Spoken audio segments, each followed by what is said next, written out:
सोलापूर, दक्षिण सोलापूर अश्विनी सहकारी रुग्णालय कुंभारी या ठिकाणी युवा भीमसेना सामाजिक संघटनेच्या वतीने आज आम्ही इथले असणारे डीन यांना आम्ही निवेदन दिलं आमच्या मागणीचं, की आमची प्रमुखतेने पहिली मागणी आहे, या हॉस्पिटलमध्ये असणारं जे मेडिकल आहे, जे मेडिकल आवना भाव दरात औषधं गोरगरीब लोकाला देतो आहे, ते मेडिकल प्रथमतः बंद करा।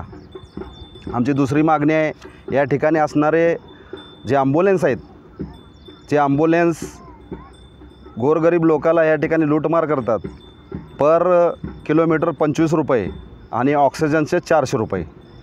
आमची दुसरी मागणी आहे, हे बंद झालं पाहिजे। आणि आमची तिसरी मागणी आहे की जे शासनाची योजना आहे ती योजना योग्य पद्धतीनं राबवा, या पद्धतीनं आम्ही आज या डीनला निवेदन दिलेलं आहे।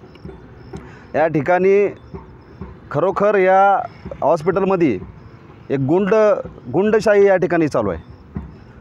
आज आम्ही निवेदन द्यायला गेलो आणि त्या ठिकाणी जे असणारे गुंडवृत्तीचे जे गार्ड आहेत, ते गार्ड त्या ठिकाणी जाण्यास मना करतात, व्हिडिओ शूटिंग करायची नाही।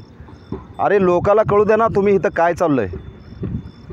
तुम्हाला म्हणजे व्हिडिओ शूटिंग केल्यानंतरनं म्हणजे तुमचं भांडं पित्तळ उघडं पडेल असं तुम्हाला एक संशय आहे, अशी भीती आहे का? हे प्रकार जे चाललेला आहे जोपर्यंत थांबत नाही तोपर्यंत आम्ही काय गप बसणार नाही।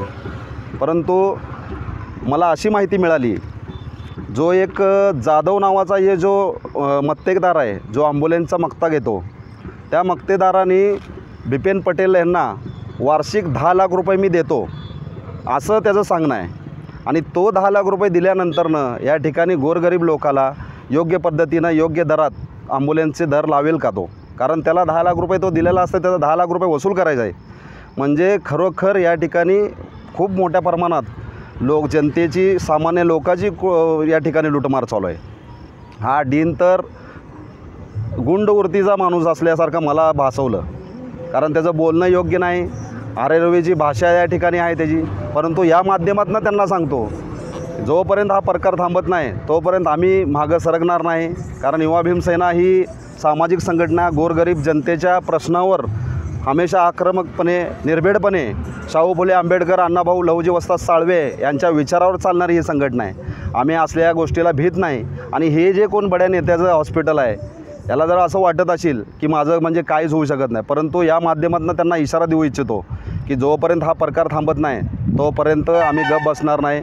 हा प्रकार बंद पाडणार तरच युवा भीमसेना थांबणार, या माध्यमातून त्यांना इशारा देतो।